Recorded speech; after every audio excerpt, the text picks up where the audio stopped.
안녕하세요. 네, 주말에 장이 많이 좋지 않았죠. 금, 토, 일. 금요일 저녁부터 계속 장이 좋지 않았는데요. 오늘 월요일까지도 이어지는 모습입니다. 토요일, 일요일 이렇게 장이 좋지 않으면 월요일 아침에 항상 월요일 아침까지도 오전까지도 이어지죠. 네.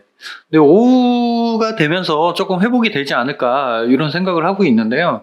그렇게 바라보고 있어요. 이유는 오늘 특별한 이슈도 없고 지금 특별한 이유 없이 금토일 장이 내려왔기 때문이라고 저는 그렇게 보고 있는데, 이게 왜냐면 핵시설 인근에서 이제 전투 때문에 조금 이제 시장에 하락이 나왔죠. 네, 그러면서 금요일 장이 좋지 않으면 토요일, 일요일까지 이어지는 경우가 많아요. 그렇기 때문에 계속 좋지 못했고, 하지만 오늘은 특별한 이슈가 없어요. 아무리 봐도 특별한 이슈가 없고, 오늘 3차 회담, 러시아하고 우크라이나하고 3차 회담이 있는데, 이게 이루어질지 안 이루어질지, 그것도 아직 잘 모르겠고, 얘네들 시간도 항상 지키지 않고, 한다고 했다 안 하고, 이러는 경우들이 있어요. 그리고 또 회담이 끝나도, 특별한, 결과 없이, 회담이라는 것 자체가 원래 좀 그런 게 있지만, 그렇기 때문에 시장 상황이 좋지 않은데, 일단 시장 상황을 떠나서 지금 시장이 이렇게까지 되는 이 이유가 뭔지, 요거를 지금 우리가 큰 거를 한번 짚어보고, 그리고 이 인플레이션도 조금 얘기해보고요. 그러면 인플레이션을 얘기하려면 돈에 대해서, 화폐에 대해서 좀 이야기를 해봐야 될 것 같아요. 방송이 길어질 수도 있고, 얘기를 하다 보면 제가 좀 길어질 수도 있는데, 일단 최대한 짧게 10분 내로 항상 방송을 끊는 게 제 목표이기 때문에, 왜냐면 방송이 길어지면 또 끝까지 보기 쉽지 않죠. 그렇기 때문에 이 중요한 얘기가 중간 처음 이렇게 있는데, 그거를 끝까지 못 보시고 넘겨 보시는 분들을 위해서 저는 이제 최대한 짧게 하려고 하는데, 최대한 짧게 한번 해볼게요. 일단 짚고 넘어가야 되는 게, 지금 가장 중요한 거는 금리 인상은 아직 좀 시간이 남아있기 때문에, 그쵸? 러시아하고 우크라이나 상황이 가장 중요한 것 같아요. 그리고 러시아 우크라이나 상황으로 인해서 생겨나는 것들, 원자재 폭등이라든가, 그리고 에너지 가격, 그죠? 그리고 러시아의 디폴트 우려, 루블화가 지금 똥이 돼가고 있죠. 러시아의 디폴트 요것도 있고요. 그리고 핵전쟁 위험, 핵시설 인근에서 이제 분쟁이 생기다 보니까 핵전쟁 우려 이런 것도 있고요. 그리고 이 러시아 사태로 인해서 이 전 세계적인 장기 침체, 경기 침체 이런 것도 또 얘기가 나오죠. 그리고 덕분에 지금 똥이 됐던 달러의 가치가 조금씩 올라가는데, 고용 지표도 좀 회복되고 이런 모습 때문에 그런 것 같아요. 하지만 우리가 이 안전자산을, 이 전쟁 때문에 안전자산을 선호한다. 그래서 이제 주말에 달러는 조금 강세를 보이면서 비트코인, 그리고 나스닥, 이런 주식, 이런 것들은 이제 위험자산, 이런 것들은 좀 하락을 많이 했어요. 금요일 날 많이 했고. 근데 제가 보는 관점은 또 이래요. 우리 주식과 다르게, 그죠? 주식도 어떻게 보면 해지 수단이죠. 이 돈의 가치에 대한 해지 수단이고, 이 돈이라는 거를 제가 이야기해 본다고 했는데, 돈이라는 거는 항상 가치가 떨어질 수밖에 없는 게 돈입니다. 왜냐면 이 한정되어 있는 자산이나 한정되어 있는 원자재나 이런 것들을 돈으로 사고 팔기 때문이죠. 그렇기 때문에 돈의 가치는 항상 하락할 수밖에 없어요. 근데 심지어 지금 무분별하게 찍어내고 있고, 그렇기 때문에 돈의 가치는 당연하게 하락이 나오는 거고요. 이거는 누구나 다 이 시장 논리를 조금만 안다면 돈의 가치는 당연히 하락한다는 이거는 알게 될 거예요. 그렇기 때문에 우리가 은행에다 돈을 맡기면 이자를 주는 이유가 그것이죠. 네. 돈의 가치는 항상 하락할 수밖에 없다는 거, 이거는 무조건 사실입니다. 사실. 네, 팩트예요. 네, 그러니까 그거는 항상 갖고 계시고요. 지금 근데 문제는 미국에서 금리가 지금 빵이었고 이랬는데, 금리가 지금 0.25% 올린다 어쩐다 하는데, 지금은 이미 마이너스 금리이라는 얘기죠. 마이너스 금리이기 때문에 우리나라도 마찬가지입니다. 이 인플레이션에 비해서 은행에서 주는 이자가 너무 약해요. 그러면 결국엔 마이너스 이자예요. 요거를 우리가 위험자산은 주식과 비트코인은 위험자산이고 돈은 안전자산이고, 이거 절대 아니에요. 뭐 그렇기 때문에 지금 러시아 사태가 일어나면서 금 가격이 오르고 이랬던 이유도 마찬가지예요. 금 가격이 비트코인이라는 것이 생기면서 금 가격이 올라가는 걸 멈추고 비트코인이 올라가고 금 가격이 이렇게 조금 멈춰서 있는 이런 기간이 있었는데 뭐 아직까지도 비트코인, 우리 코인을 좀 위험 자산으로 보는 그런 시선들이 많기 때문에 금을 러시아하고 중국에서 금을 많이 사 모았다고 해요. 러시아는 나름대로 지금 이 사태를 뭐 준비를 좀 꽤 오래 했다는 그런 결론입니다. 왜냐하면 그 전에 준비를 해왔기 때문에, 왜냐하면 크림반도 때 겪어봤기 때문에 준비를 했어요. 금도 사 모으고 비트코인도 사 모았습니다. 그렇기 때문에 뭐 지금 뭐 세계적으로 경제적 제재 이런 거에 대한 어느 정도 대비가 되어 있는데 뭐 지금 이렇게까지는 지금 이 상황까지는 전혀 전쟁에 대해서 그렇죠. 전쟁이라고 해야 되겠죠. 전쟁에 대해서는 전혀 개입하지 않고 경제적 제재만 하고 있어요. 근데 요거를 뭐 러시아가 생각했던 것보다는 더욱 강하게 하는 것 같아요. 그렇기 때문에 지금 뭐 러시아도 지금 조금 힘들어하는 모습이고 러시아 내부에서도 뭐 이렇게 좀 뭐 안 좋은 목소리가 나오고 푸틴의 지지율이 처음 전쟁 때는 올라갔다가 지금은 많이 떨어져 있는 상태고 그쵸? 지금 뭐 푸틴도 지금 조금 위기에 있어요. 그래서 얘가 또 어떻게 얼마나 더 세게 나올지 이거는 알 수 없는 거죠. 그렇기 때문에 이제 이 위험 자산 하는 비트코인 요게 지금 가격이 흔들리고 있는데 글쎄요, 저는 이렇게 보고 있습니다. 제가 예전 방송에서도 말씀드렸어요. 지금의 가격, 지금의 비트코인 가격이 비싸다면 비싸고 싸다면 싼 그 가격이죠. 하지만 지금 야금야금 모아야 된다고 말씀드렸던 거는 지금 여기서 떨어지더라도 금방 회복할 수 있는 자리가 지금의 자리이고 그리고 올라간다면 충분한 수익을 챙길 수 있는 자리이다. 이렇게 말씀드렸고 그렇기 때문에 어느 정도 현금 비중을 갖고 가되 야금야금 모아야 되는 그런 상황이다. 100% 다 살 필요는 없고 내 모든 재산을 다 살 필요는 없지만 야금야금 모아야 되는 그런 상황이다라고 말씀드렸습니다. 이 투자의 성향은 뭐 공격적인 분이 있고 뭐 그리고 이렇게 좀 공격적이지 않은 분들도 있고 이런데 지금의 상황은 저는 그렇게 보고 있어요. 그렇게 보고 있고 이게 왜냐면 이 돈이라는 거에 대해서 한번 이야기를 해보려고 해요. 돈이, 화폐, 이게 무엇인가요? 안전자산이라고 하는 달러, 결국엔 화폐고 돈이에요. 근데 이게 뭘까요? 제가 앞전에 말씀드렸지만 이 돈이라는 거는 가치가 하락할 수밖에 없는 것이다. 이렇게 말씀드렸어요. 이게 왜? 처음에는 우리가 돈이라는 화폐를 원전을, 기원을 한번 볼게요. 그러면 처음에는 우리의 물물교환이죠. 물물교환. 자, 내가 계란을 갖고 나가고 너는 뭐 도라지를 갖고 나가고 참 재밌죠 비유가. 일단 그렇게 해볼게요. 뭐 아니 이렇게 할까요? 뭐 가죽 그죠? 추운 겨울 그리고 식량 이렇게 한번 비교를 해볼게요. 요거를 서로 바꾸는 거죠.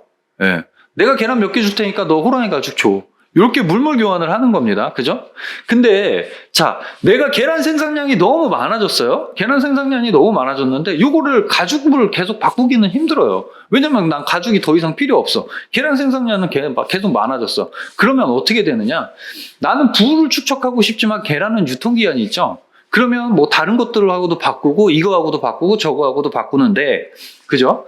쌀과도 바꿀 수 있고 모든 거를 다 바꿀 수가 있죠. 하지만 내가 원하는 것을 찾기가 쉽지 않아요. 그리고 점점 닭이 알을 많이 낳기 때문에 계란 생산량이 점점 많아집니다. 그러면 요거를 나는 이 부를 축적하고 싶은데 방법이 없어요. 그죠? 뭐 호랑이 가죽이 비쌀 것 같아서 많이 모아놨는데 뭐 호랑이 가죽이 너무 많이 나서 호랑이 가죽의 가치가 하락해. 이렇게 하면 안 되기 때문에 이 어느 정도의 정해져 있는 이 금액을 부를 좀 쌓아두고 싶은 그런 거죠. 예전에 우리 조선시대 뭐 곳간에 쌀이 쌓여 있고 이것도 결국에는 그때 당시에는 쌀이 돈이었고 그렇기 때문에 부를 축적하기 위해서 곳간에 쌀을 쌓아놓고 이랬는데 뭐 쌀은 썩기 마련이죠. 예. 그래서 돈이 생겨났고 뭐 이렇게 됐는데 이거 우리나라를 그냥 비교하는 겁니다. 물물 교환해서 결국에는 뭐 이렇게 뭐 해외 같은 경우는 돌을 했고 그렇죠. 우리나라는 뭐 쌀로 주로 했고 이런 물물 교환이었는데 결국에는 사람의 욕심이 부를 축적하고 싶은 게 사람의 욕심이에요. 그렇죠? 그랬는데 이게 부피가 너무 커도 안 좋고 이게 썩어도 안 좋고 그렇죠? 그렇게 발전하다 결국에 생겨난 게 돈입니다. 예. 처음엔 은화, 금화 뭐 이렇게 했지만 가치가 제가 뭐라고 그랬어요? 돈의 가치는 계속 하락하게 돼 있다고 그랬어요. 근데 처음에는 금화와 은화가 이 좋은 가격을 받았는데 돈의 가치가 하락하기 때문에 나중에는 이걸 녹여서 파는 것보다도 더 가치가 하락하죠. 예. 돈의 가치는 하락하기 때문이에요. 요거는 진짜 중요한 거예요. 돈의 가치는 항상 하락한다는 거 잘 알고 계셔야 됩니다. 그렇기 때문에 우리나라 금하고 은까지 가지도 않고 우리나라만 볼게요. 예전에 기억하실 거예요. 우리나라 동 10원짜리를 동으로 만드는데 이 동은 원자재죠. 원자재 가격은 올라가는데 이 10원의 가치는 계속 떨어지는 거예요. 돈의 가치는 하락한다는 이거 제가 계속 말씀드립니다. 10원의 가치는 계속 떨어져. 그래서 이 10원짜리를 녹여서 동으로 팔았죠. 그러다 한번 걸렸어요. 예. 요런 일들이 계속 벌어진단 말이에요. 근데 지금은 이제 그렇기 때문에 무겁고 짤랑거리고 이런 동전이 아닌 종이로 된 화폐. 전혀 내재 가치. 우리가 코인을 얘기할 때 내재 가치가 없다. 뭐 이렇게 이야기하는 사람들이 있는데 화폐는 내재 가치가 더 없습니다. 그죠?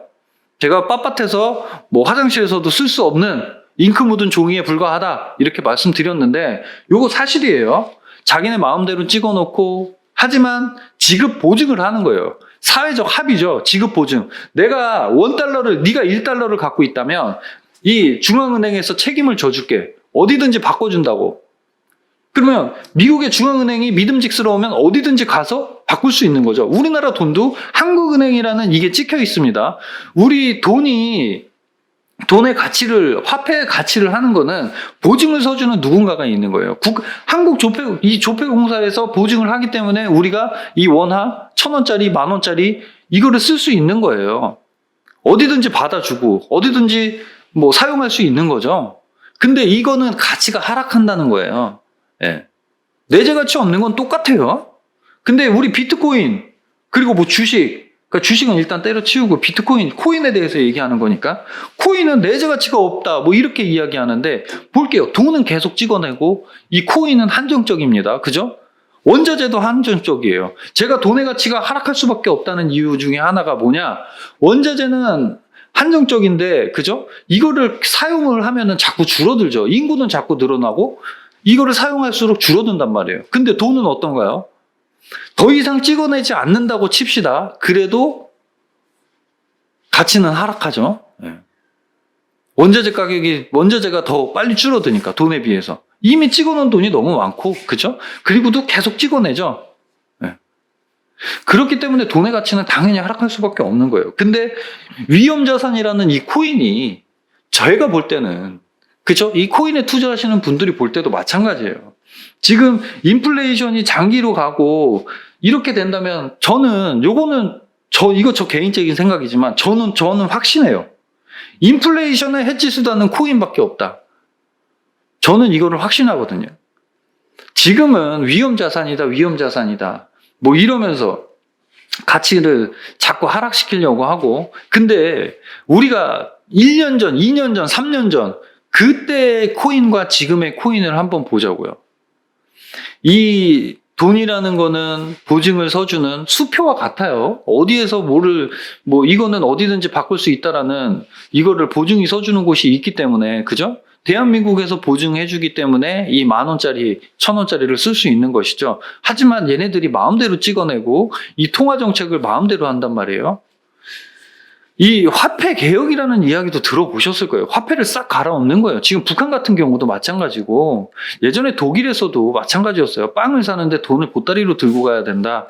이런 이야기들 들어보셨을 거예요. 근데 정말 화폐는 안정자산이고 이 코인이 위험자산인 것인가 요거를 한번 생각해 보셔야 됩니다. 제가 생각하는 거는 인플레이션 해치 수단은 코인밖에 없어요. 왜냐? 특정 주체가 발행하지 않아요. 비트코인은. 그죠? 지금 뭐 죽었죠? 예. 뭐 살아있다는 이야기도 있지만 이거는 누가 이 가치를 훼손시킬 수가 없단 말이에요. 근데 1년 전, 2년 전, 3년 전에는 이 비트코인에 대한 사회적 합의가 없었죠. 하지만 지금 어떤가요?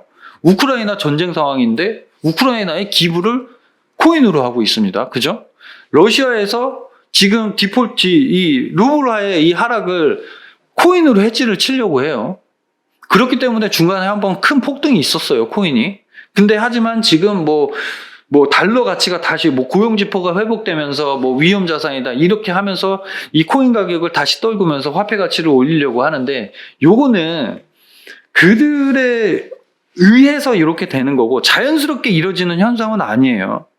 자연스럽게 이루어지는 현상은 이 코인이 인플레이션을 해치할 수밖에 없어요. 이 한정 자산이 한정적이지 못한 이 화폐를 해치하는 건 당연한 거예요. 금이 화폐를 해치하는 것과 같은 원리입니다. 지금 기름 가격이 26% 폭등을 했고, 그죠? 근데 기름 가격이 오르는 이유는 뭐죠? 한정 자산이에요, 기름도. 물론 얼마나 뽑아내느냐, 요번 달에 얼마를 뽑아내고 올해 얼마를 뽑아내고 이런 걸 자기네들끼리 합의를 하지만, 그렇기 때문에 시세를 움직일 수는 있지만 기름도 결국에는 한정 자산이에요. 그렇기 때문에 국가마다 기름을 비축해 놓는 것이죠. 예. 이 가격의 흔들림에 그거를 흔들리지 않기 위해서 어떤 국가든 기름을 비축해 둡니다. 금도 비축해 두고요. 달러도, 왜냐면 달러는 기축통화기 때문에 달러도 비축을 해놔요. 어떤 국가든 마찬가지입니다. 그러면 이제는 코인도 다 비축을 해놓겠죠. 제가 말씀드렸어요. 러시아, 중국, 미국도 마찬가지입니다. 코인 국가적으로 보유하고 있는 거 어마어마해요. 지금 대놓고 이야기를 할 수 없는 것 뿐이에요. 지금 대놓고 이야기하는 곳은 저기, 지금 코인을 이 화폐로 받아들인 거기밖에 없죠. 지금 멕시코도 화폐로 받아들인다는 이야기가 나왔다 다시 쏙 들어갔어요. 근데 지금 우리가 이 시세의 흔들림을, 그리고 시세의 흔들림에 흔들리는 것까지는 좋습니다. 하지만 얼마 전에 저랑 이제 통화를 하시고 이야기를 하시는 분이 이거 코인 시장 없어지는 거 아닌가? 이 우려를 또 하고 계시더라고요. 이게 언제 했던 우려인가요? 언제 우리가 없어질지도 모른다는 이 걱정을 했던 시기가 언제냐? 이때죠, 이때. 예. 7월. 작년 7월. 비트코인 없어진다. 폭락 나온다. 그죠? 요때 했던 우려를 지금 다시들 하고 계시는 것 같아요. 지금 또 이 비트코인이라는 게 없어진다, 이런 우려를 또 하고 계시는 것 같은데, 자, 이때의 상황하고도 지금 상황은 천지 차이예요. 이때까지만 해도 그런 걱정하시는 분들 많았는데, 그죠? 지금은 이때 100분이 그런 생각을 하셨다면 지금 한 20분, 30명이 그런 걱정을 하고 있다. 이렇게 보시면 되고, 그 당시에 코인에 대해서 아무것도 몰랐던 사람들도 지금은 코인이라는 거를 인정을 하고 자산으로 인정을 한단 말이에요. 근데 지금 코인이 없어질 거를 우려를 한다?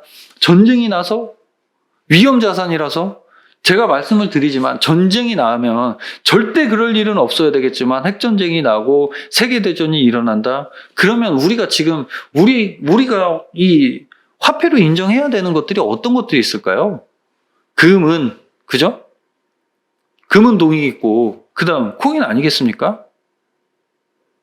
화폐, 미국과 러시아가 전쟁을 한다? 지금 루블뿐만이 아니라 달러도 작살나는 거고, 유럽과 지금 전쟁을 한다? 일본과 전쟁을 한다? 그러면 엔화 작살나는 거, 우리나라하고 전쟁을 한다? 원화 작살나는 거죠. 지금 루블화 작살나는 것과 똑같은 상황이 일어나는 거예요. 그러면 해치 수단은 어떤 게 될 것인가? 요거 잘 생각해 봐야 되죠. 맨날 금 이 무거운 거 맨날 들고 다니고 다시 금화로 돌아갈까요? 절대 그렇지 않죠. 그렇기 때문에 시세가 내일 떨어질 것 같아, 오늘 떨어질 것 같아, 이것까지 걱정하는 건 오케이. 하지만 이 시장이 없어질 수도 있다, 이런 공포는 좀 제발 좀 안 가지셨으면 좋겠어요. 왜냐면 그런 생각을 갖고 있었다면, 자, 내가 지금 홀딩을 해야 되는 그런 상황에 5%, 6%, 7% 떨어지면 이 시장 죽나 보다 하고 후루룩 털려버린단 말이죠. 그런 일은 절대 있어서는 안 된다는 이야기예요. 지금 사고 팔고 하는 것까지는 오케이. 하지만 이 시장이 없어질지도 모른다, 이런 말도 안 되는 걱정은 안 하셔도 된다. 요거를 말씀드리고 싶어서 오늘 방송 진행했고요. 방송이 너무 길어졌네요. 20분까지 가는데, 이게 인플레이션, 화폐, 뭐 내재 가치 이런 거를 이야기하려면 진짜 몇 시간을 이야기해야 될 것 같아요. 하지만 제가 일단은 요 정도 이야기하면 어느 정도 이 코인이 없어질지도 모른다에 대한 우려는 조금 줄어들지 않을까 이렇게 생각을 하고요. 조금 부족하다 싶으면 나중에 이 화폐란 무엇인가? 요거 우리가 맨날 갖고 다니는 돈이지만 이 화폐가 무엇인지, 이 화폐가 어떻게 흘러가고 있는지, 이 돈이 어떻게 흘러가고 있는지, 요것도 조금 생각해보는 시간이 필요할 것 같아요. 제가 말씀드렸지만, 화폐의 가치는 무조건 떨어질 수밖에 없는 그런 위치, 이거 뭐라고 설명해? 아무튼 그래요. 무조건 떨어질 수밖에 없는 게 화폐예요. 화폐란 무조건 가치는 떨어진다. 요거 알고 계셔야 돼요. 요거는 팩트라고 말씀드렸습니다. 네. 오늘 방송이 제가 정신없이 이야기를 했는가도 모르겠어요. 제가 항상 말씀드리지만 대본 없이 뭐 이렇게 말씀드리다 보니까 뭐 저는 나름대로 전달하고 싶은 이야기를 전달해 본다고 했는데 도움이 되셨을지 안 되셨을지 잘 모르겠습니다. 하지만 제가 드리고 싶은 말씀은 이 시장이 없어질 거라는 이 공포, 이 걱정, 요거는 접어두셔도 된다. 이렇게 말씀드리고 싶고, 여기서 시세가 하락이 나온다고 한들 금방 회복할 수 있는 자리입니다. 예. 뭐 지금 32K, 32K까지도 이야기하는데 32K 좋아요. 내려갈 수도 있지만 충분히 다시 올라올 수 있는 자리가 지금의 자리입니다. 예. 그리고 저는 오늘 오후장이 되면은 어느 정도 회복이 나오지 않을까 그렇게 바라보고 있어요. 오늘 지금 10시 57분인데요. 제가 요거를 좀 방송을 조금 이렇게 편집하고 편집까지는 아니더라도 요거 인코딩 해가지고 올리는 데까지는 한두 시간이 걸리거든요. 그렇게 해갖고 올려드릴 텐데 이 시장에 대한 우려, 주말에 걱정이 많으셨는데 월요일 아침 오전장에도 이렇게 좋지 않기 때문에 점심에 이제 털려 나가시는 분들이 좀 있을 것 같아요. 예. 근데 그런 공포는 조금 없으셨으면 큰 걱정은 하지 않아도 된다. 이렇게 말씀드리고 싶어서 방송 한번 찍어봤고요. 오후에 방송 하나 또 한 번 더 찍을 수 있으면 찍어볼게요. 네, 일단 요거는 제가 최대한 빨리 해서 올려드리고요. 제가 다시 한번 말씀드리지만 이 시장이 없어질지도 모른다라는 이 말도 안 되는 걱정 안 하셔도 됩니다. 최소한 제 방송을 보시는 분들이라도 그런 걱정 안 하셨으면 좋겠어요. 네. 지금 힘든 시간인 거 맞아요. 힘든 시간인 거 맞지만 충분히 참아볼 수 있는 시간이고요. 충분히 기회가 열려있는 시간이에요. 네. 그렇게 생각하시면 될 것 같습니다. 너무 큰 걱정 안 하셔도 된다. 요 말씀 드리고 싶습니다. 네, 오늘 방송 여기까지만 하겠습니다. 감사합니다.